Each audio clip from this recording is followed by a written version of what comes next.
while Conlon fell to a surprise defeat, Ryan Garcia, King Rye, came back after that defeat to Tank Davis. And he did get the job done. He did come out with a stoppage victory. Well done to him on that. But his performance raised as many questions as answers, particularly his use of the old Philly shell, the shoulder roll defense, which didn't impress many boxing observers out there. Steve, what did you make of Ryan Garcia's comeback performance?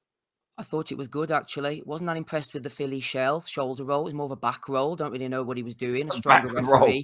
A stronger referee could have said, "Come on, son, what are you doing? You're turning your back." Duarte was hitting him on the back, but that was because he was turning himself around so much, trying to protect himself to the body. Some people were saying, if that's the case, that's not a strategy going forward. At least he's sticking with Derek James, trying to listen to what he's saying. I thought he looked fast. The footwork was good. Didn't stand in one place, which is what Duarte wanted him to do. And then at the end, he put the punctuation mark on it with a lovely shot. Duarte did the old 9.5 trick of trying to get up, looking like he wanted to carry on. I'm a bit of a sadist. I like to see fights go to their natural conclusion. If I was the ref, I would have let him continue. But King Rye put a good performance on, actually. I think coming back off the Davis loss, he needed to show something as for his mental state as much as anything else. And he's got the beef going on with Oscar and B-Hop as well. I think, as I was saying again last night, he will be the B-side in other people's stories, I think, as he was with Davis, helping him elevate to that next level. He'll be involved in pay-per-views. He'll be a name. They'll put him in with Rolando Romero. He won't win them all, but he will be part of some big nights because of the things he brings to the table. Yeah, I agree. I mean, you say about beefing with Oscar and Hopkins, which was a lot of fun for us in the build-up. He seems to be beefing with everyone.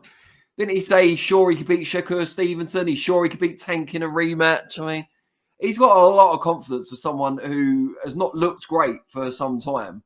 Although I thought Oscar's attempt to kind of gaslight Ryan Garcia after his criticism was reprehensible, to be honest, especially from someone like Oscar who's been through his own struggles as well. Oscar could have been talking to himself, I think, with some of the things he was saying. Yeah, I agree. And maybe he does. Maybe he needs to have a long kind of chat with himself. That wouldn't be the worst idea. Now, as some of you might have noticed, last topic is Prograis versus Haney preview. That's been up on the screen for a while. I'm not sure why. Queever's going to have to go back in the corner in a minute, I think. But we are now finally ready to talk about it. And it's a huge fight that seems to have gone maybe slightly under the radar. But it is the, until recently, undisputed lightweight champion in Devin Haney, stepping up a weight class to 140 pounds to take on the WBC champion and one of the best, if not the best, at that weight in the world in Regis Prograis. Both incredibly talented fighters. I mean, it should be bigger than it is, I feel like. But I'm looking forward to it. Steve, what about you? I'm looking forward to it as well. I think the clash of styles, maybe some people are looking at thinking it could be a bit of a cagey affair, tactical, maybe both of them standing off, not willing to make a mistake. Prograis is a very talented fighter. He's had a strange career, I think. He's been feeding on scraps a lot of the time. I always wonder why no promoter, up until the latter stages of his career now, have ever taken a punt on him, especially the PBC. Seemed like he was made for that. Came out the wrong side of a tough fight with Josh Taylor. Thought it was very close. Thought Taylor won. I expected that to maybe be the making of him. Again, he sort of went back into obscurity for someone of his talent. This is his big chance. He might not get another one because people haven't taken a punt on him in the past. So if he can get past Haney, it'd be an absolutely massive win. But yeah, I think it could be kind of one punch, bit of grabbing, bit of holding. Might not be the prettiest on the eye. Maybe that's why, Danny, people aren't as intrigued, but I'm definitely looking forward to it. Yeah, I mean, I don't know. Will we see loads of clinches and stuff? Haney tends to be like that when he's fighting a real kind of pressure fighter who's in his face. But I think Prograis is quite technical, albeit carries a real strong punch. And I think it's interesting to see how Haney's punch resistance holds up at the new weight class, particularly after we saw him rocked by, was it Jorge Linares who rocked him down at 135? So it's going to be interesting to see if he can take those shots up at 140 or if he even gets hit much. I mean, Prograis is a smart fighter. He's accurate. He's explosive. I think a lot of people are expecting Haney to win this, and I'm not sure if that's fair. I don't know. I think it's a 50-50. I think the weight will help him, though, won't it? Because he was tight at 135. I think he's a big dude. I think it might actually help him, to be honest. Yeah, I agree. It's a real tough fight to call. I think overall talent, Haney's the better fighter. I think if he fills out well at 140 and he's strong, and his punch resistance is good, and again, the extra weight should help with that, not having to drain himself, then I would expect him to come out on top in a close decision. But then, I don't know, seeing Prograis against Josh Taylor getting edged out, you'd think that he wouldn't let that happen to him again. So, I don't know. I'll pick Haney for the sake of argument, but who would you go for? Who are you going for? Yeah, Haney on points. I just hope Prograis can take that opportunity and really put it to him. If he can get past the jab, it'll be interesting because Haney's jab is excellent. He's a good body puncher as well, as is Prograis. I thought Lomachenko beat Haney.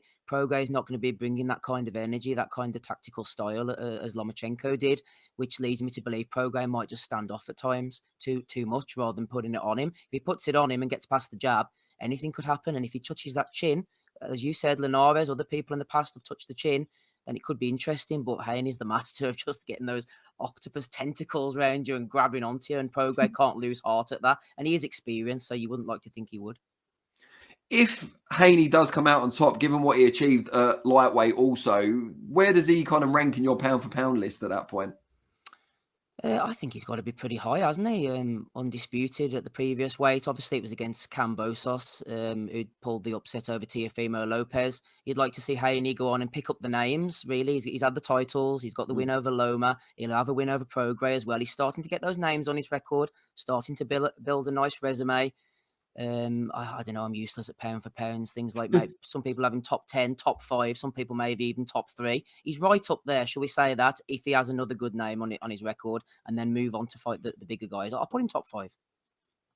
Yeah, I mean, it's how far up he can go. Is he looking at the likes of Crawford and Spence and thinking, welterweight's probably my limit. Yeah, but he's still a young guy, isn't he, Haney? So he could fill out a fair bit. He's still very young and young in his career as well. But if he can make it up to welterweight, could be some mouth-watering fights up there. And then he could really push the envelope in terms of pound for pound. But it's hard at the moment. There's so many quality fighters who are doing it through the weight classes. Canelo's often mentioned. You've got Bivol, who's been dominant in one weight division. You've got Usyk, cruiserweight and heavyweight now. We'll wait to see what happens in February between him and Fury. But it seems like a good era to be a boxing fan. I know people complain that the best don't always fight the best, which is a strange time to raise it when we saw Spence Crawford only a few months ago. I think they do, yeah. Yeah. But aside from that, I just think we've got a crop of real elite boxers at the moment. And that's a good glimpse of the sport's future, because there seems to be that crop of exciting fighters coming behind them as well. The likes of Boots Ennis and Matias, and there's loads. I could go on and on. Love Matias, he's classy. Yeah, really good fighter. But they're all kind of coming hot on the heels. They're becoming contenders, it seems, a lot earlier in their careers now as well. They're not having to do 30 fights before they get a world title shot anymore. And that's mainly, I suppose, because of the proliferation of belts. But maybe that's one positive side of it. We're getting to see them tested early, and we're getting to see more of the elite fights early on. Yeah. Nobody's beating Bivol, says Tony Lyons. I only need to say his name. Tony Lyons is there straight away defending him. We love Bivol too, mate. He's classy. Except when he let Gilberto Ramirez hang around for too long in Abu Dhabi, and we all wanted to go and catch our flights home. Aside from that, and that was more the broadcasters, because there was a gap of like 2 hours or maybe an hour and a half between the chief support and the main event to satisfy local TV.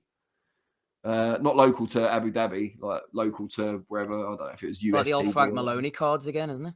Oh, mate. Kelly Maloney now, of course. Kelly Maloney, yeah. Good old Kelly.